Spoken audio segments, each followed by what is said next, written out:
Ben Semiramis. Kanalıma hoş geldiniz. Videoya başlamadan önce abone olmayı, zili açmayı unutmayın. Tarih 1 Eylül 1939'u gösterdiğinde, dünya geri dönüşü olmayan bir felakete doğru sürükleniyordu.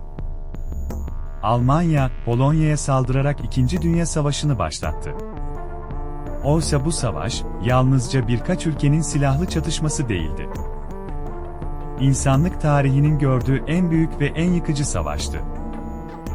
Yaklaşık 70 ülkenin dahil olduğu ve 100 milyondan fazla askerin seferber edildiği bu savaş, sadece cephelerde değil, şehirlerde, köylerde, hatta insanların vicdanlarında da yaşandı. İkinci Dünya Savaşı, yalnızca askeri taktiklerin ve silahların çarpışması değildi. Bu savaş, ideolojilerin, hırsların ve propagandaların savaşıydı. Adolf Hitler önderliğindeki Nazi Almanyası, Versay Antlaşması'nın yarattığı öfkeyi kullanarak aşırı milliyetçiliği körüklemişti. Almanya'nın yanı sıra İtalya, Japonya gibi ülkelerde saldırgan politikalarla genişlemeyi hedefliyordu. Diğer yanda ise Birleşik Krallık, Fransa, Sovyetler Birliği ve nihayetinde Amerika Birleşik Devletleri gibi ülkeler vardı. Her biri kendi güvenliğini sağlamak için bu küresel çarpışmanın içine sürüklendi. Savaşın ilk yıllarında Nazi Almanyası büyük bir hızla ilerledi. Polonya'yı işgal ettikten sonra Norveç, Danimarka, Hollanda, Belçika ve Fransa gibi ülkeleri kısa sürede ele geçirdi. Londra'ya kadar dayanan Alman hava saldırıları, Birleşik Krallık halkını aylarca sığınaklarda yaşamaya zorladı. Ancak Almanların durdurulamaz gibi görünen ilerleyişi, 1941 yılında Sovyetler Birliği'ne saldırmalarıyla yön değiştirdi. Doğu cephesi, savaşın kaderini belirleyen en kanlı çatışmalara sahne oldu. Özellikle Stalingrad Muharebesi, tarihin en ölümcül şehir savaşlarından biri olarak kayıtlara geçti. Savaş sadece cephelerde değil, sivil alanlarda da tüm acımasızlığıyla hissedildi. Milyonlarca insan, bombardımanlar sırasında yaşamını yitirdi. Kentler yerle bir oldu. Ancak savaşın en karanlık yüzü, Nazi Almanyası'nın uyguladığı sistematik soykırımdı. Yahudiler, Romanlar, engelliler ve muhalifler, toplama kamplarında korkunç şartlar altında tutuldu, milyonlarcası öldürüldü. AŞC, Dachau ve Treblinka gibi kamplar, insanlığın vicdanında kara birer leke olarak kaldı.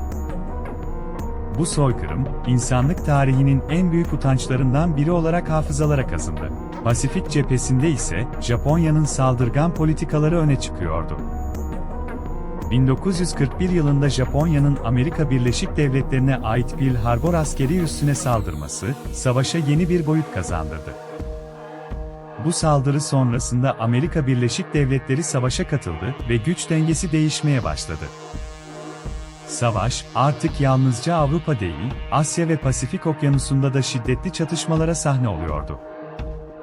Savaşın sonlarına gelinirken, müttefik kuvvetleri Almanya'yı batıdan ve doğudan sıkıştırdı. 6 Haziran 1944 tarihinde gerçekleştirilen Normandiya çıkarması, savaşın seyrini kesin olarak değiştirdi. Batı cephesinden ilerleyen müttefikler, Sovyetler Birliği'nin doğudan Berlin'e doğru ilerleyişiyle birleşti. 30 Nisan 1945 tarihinde Adolf Hitler Berlin'deki sığınağında intihar etti. Birkaç gün sonra Almanya teslim oldu.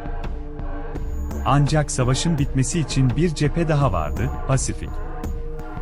Amerika Birleşik Devletleri, Japonya'nın teslim olmasını sağlamak için 6 Ağustos 1945 tarihinde Hiroşima, 9 Ağustos 1945 tarihinde ise Nagasaki şehirlerine atom bombası attı.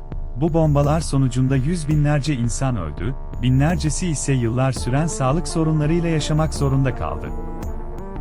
Atom bombasının gölgesi altında Japonya, 15 Ağustos 1945'te teslim oldu. Böylece 2. Dünya Savaşı sona erdi. Savaş sona erdiğinde geriye kalan sadece harap olmuş şehirler ve sayısız hayatın trajedisi değildi. Toplamda 70 milyondan fazla insan hayatını kaybetmişti. Bunların önemli bir kısmı sivildi. Savaş sonrası ortaya çıkan yeni dünya düzeni, Birleşmiş Milletler gibi kurumların kurulmasına zemin hazırladı. Ancak yaşanan acılar, bir daha asla unutulmadı.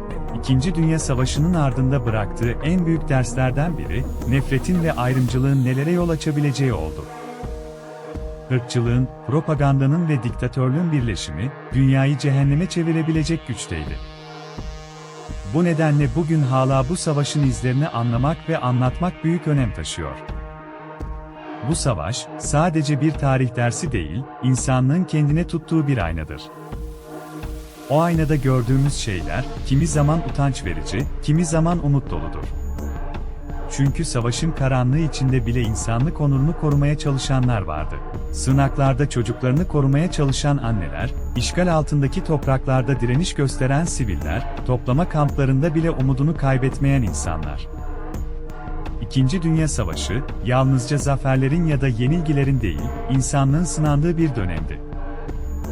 O yüzden bugün, savaşın yıldönümlerinde sadece tarih kitaplarını değil, insan vicdanını da açıp bakmak gerekir. Çünkü unutanlar, aynı hataları tekrar etmeye mahkumdur. Eğer beğendiyseniz videoyu beğen butonuna basmayı, kanala abone olmayı ve bildirim zilini açmayı unutmayın. Bir sonraki videoda görüşmek üzere, sağlıcakla kalın.